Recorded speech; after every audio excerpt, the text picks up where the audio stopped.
Hello, everyone. I'm Jonna Rosenbach, contributing editor for License Global.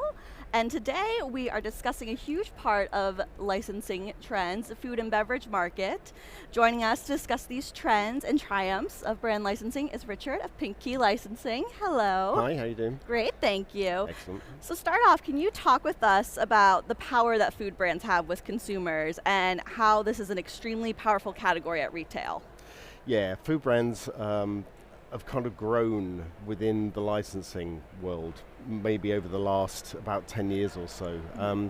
Back in the day, it was very much kind of entertainment focused, the licensing industry, but you've kind of found a number of other categories that have broken through in the last 10 years, and food particularly has done extremely well. It just seems to keep coming back. Retailers want more of it because it's a great go-to place for all of the assets and all of the things that you would want from a licensing program almost ready-made. It's not as simple as that, obviously, but in terms of its strength, it just seems to kind of keep building. You don't know whether it's going to be a trend or whether it's going to kind of carry on, but as it stands at the moment, for maybe for the last 2 or 3 years, the power of the food brands particularly has broken through extremely well through licensing, and obviously we benefited from that because we've been managing a number of food brands ever since we started. So. Fantastic. So then, can you walk us through a few of those brands and case studies in the Pink Key portfolio? And what are some of those extensions you've created that struck a chord with the consumer market? Yeah, it's interesting. We've got some very big global brands. So we've got Kellogg's, we've got Pringles, and there's no kind of hard and fast rules around what will and what won't work for those brands. For Kellogg's, there was a big trend probably about 5 or 6 years ago of just logos, just an extension. So it's kind of like, you just get a red Kellogg logo on a white t-shirt. And for a certain amount of period, it was everywhere. But it had nothing to do with the food. That was all about the logo. There are other things around Pringles particularly where we found that anything that replicates the look and feel of a Pringles can has done really well. There's a pencil case that we've been running now for, I think, probably 6 or 7 years, which has gone everywhere. It's made by a licensee called Helix, and it's literally a replica of a Pringles can, and it's just a pencil case, and it just keeps coming back because the audience keeps renewing. It's a college audience. Every year they go to college, every year they kind of go to get their Pringles pencil case, so it just keeps going. And then on the other side of that, it's also a brand like Slush Puppy, which is probably our most successful brand.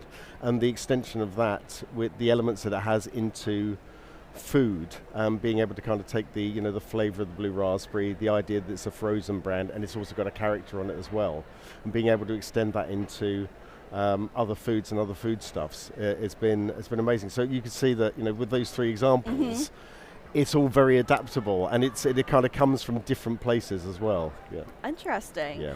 Can you then kind of talk about some of the key trends when it comes to the European and UK food market, and moving through nostalgic treats, you're going into health and wellness, kind of cover the whole gamma? Yeah, exactly. It's the trends change. Obviously, I was kind of talking about the logos before. Yes. There was a logo trend before the logo, but that was very much a trend.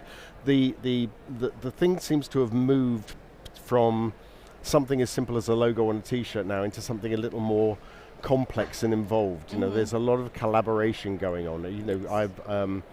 I've seen a lot of collaborations, particularly on, for some reason, footwear.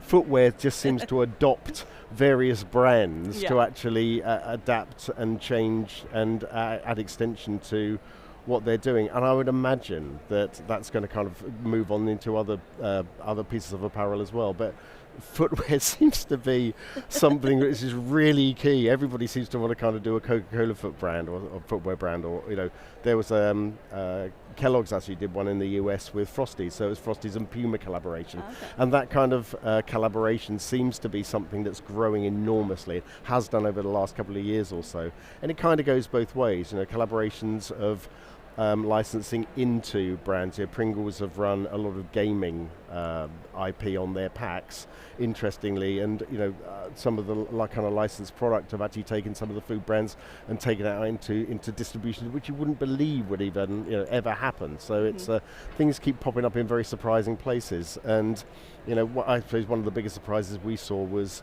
the collaboration between Greggs and Primark, for example. You look at it and scratch your head as to where that ever came from, but it was enormously successful. And when you kind of look back at it in retrospect, it totally makes sense.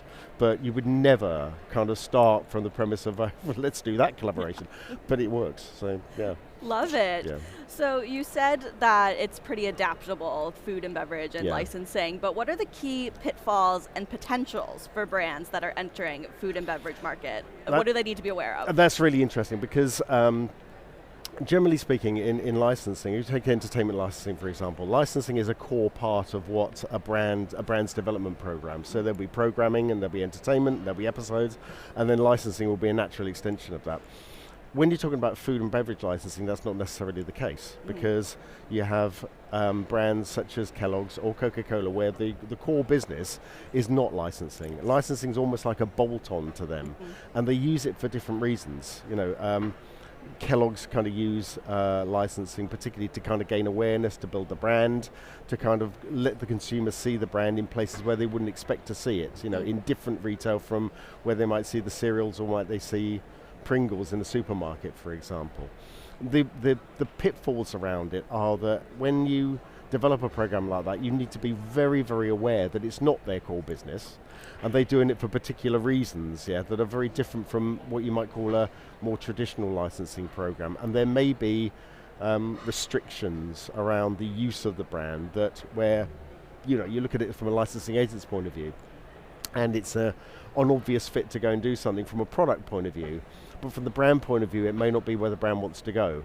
And it might be just a brand positioning thing, but it also might be a restriction thing. There's a lot of restriction around the way in which you can kind of market to children and that sort of thing that you need to be aware of. So, when you take a brand on, there are fantastic things that you can do, but you need to be aware there are some things that maybe are probably going to frustrate you slightly as a licensing agent that you can't do. But the brand is the brand, and it's the property of the brand owner, and you have to be aware of that, and that's how you have to adapt yourself. Thank you so much, Richard, for joining us today.